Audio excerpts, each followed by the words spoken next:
opposition, Kemi Badenoch.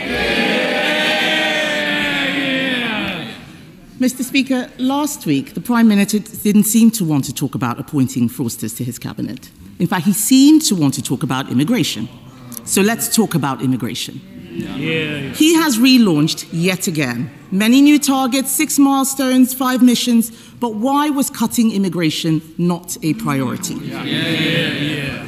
Speaker, I'm glad she now wants to talk about immigration. Last week she said she didn't, and for good reason.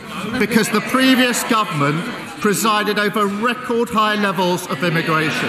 The figures just a few weeks ago, nearly 1 million on net migration. That is unprecedented. A one-nation experiment in open borders under the last government. And she was the champion. She stood up and praised the then Tory Home Secretary for listening to her on removing caps on migration visas. So she was applauding it. Now she's furious about what she was campaigning for. We will drive it down. We will drive down lawful migration. We'll drive down illegal migration. Mr. Speaker, he talks about open borders. He was the one campaigning for free movement. I was in this House asking for a lift on skilled migration. He was there supporting all of the people who should not have been in this country. He wanted us to relax immigration. But as he's so keen to talk about the past, let's look at his record.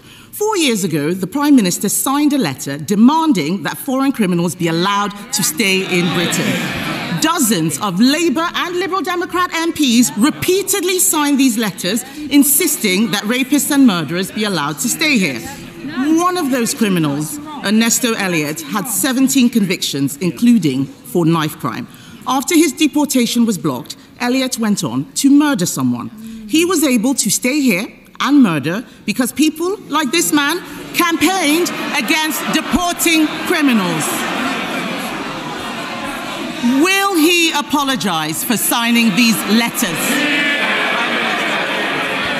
Mr. Speaker, I'd firstly remind her that when we're in the number now, under their watch, of migrants coming to this country, nearly 1 million, is over 4 times the number when we're in the EU. They lost control of the borders. And the particular example she puts to me is an example of failure under her government to take the necessary measures to keep our country safe. Kemi Badenoch.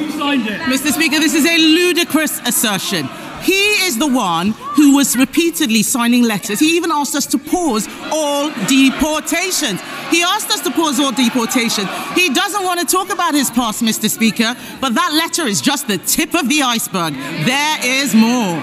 The Prime Minister actually complained that the immigration system was working to deter migrants rather than provide support. He said, and I quote, that he was proud to have served as Jeremy's shadow immigration minister. He boasted that he took the last Labour government to court for cutting benefits for asylum seekers. He said he would never set a target-based approach to immigration. He wants to talk about immigration. Let's talk about his record. We can talk about it all day.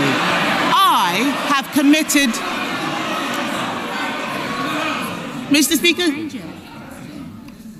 Speaker, the Prime Minister says he wants to talk about immigration. I have committed to a cap on migration. Why won't he? Mr. Speaker, she talks about my record. For 5 years, I was the chief prosecutor, prosecuting people who went to prison, many of whom were then deported. So while she's talking, I was actually doing the hard yards of convicting those that should be in prison. And she presided over record numbers of asylum seekers in this country, a record number of lawful and irregular migrants. That is 14 years when they lost control of the borders. They set a cap for each of those 14 years. It wasn't hard. It didn't stop people coming, and it got a record number. They should apologise for what they've done with their open borders policy. Mr. Speaker, he did not answer a single... Do you want to leave? If you've not got the guts to stand up to the comments, you shouldn't be in here. Kemi Badenoch. Mr. Speaker, he did not answer a single question. He never answers questions. He wants to talk about the past. The fact is, we've acknowledged where things went wrong. He will never take responsibility. He will never take responsibility The fact is, he has scrapped a deterrent that the National Crime Agency has said we need. Since he came into government and scrapped the Rwanda deterrent, small boat arrivals have increased by nearly 20%. His own MPs are complaining about having to house asylum seekers. So can the Prime Minister tell the House how much more his government will spend on hotel accommodation because he scrapped the deterrent? Prime Minister. Mr. Speaker, I'd invite her to tell us what went wrong under the last government, but it'd take us all afternoon. Mr. Speaker, we are going to smash the gangs that are running this vile trade. We signed a landmark agreement with Germany this week. Order. Mr. Philp, you've been very loud. I think now we're going to have a little bit of silence from you, Prime Minister. This week we signed a landmark agreement with Germany. She should be welcoming that, because that will make sure we have the powers to take enforcement action across the continent where it is needed. We've set up the Border Security Command. We've committed £75 million on top of the existing £75 million. We're extending the powers, so they're counter-terrorism-like powers. We've retained 9,400 people who shouldn't be here. A record flight got off. They talk about getting the flights off. They did it for years. They didn't succeed. We got the flights off.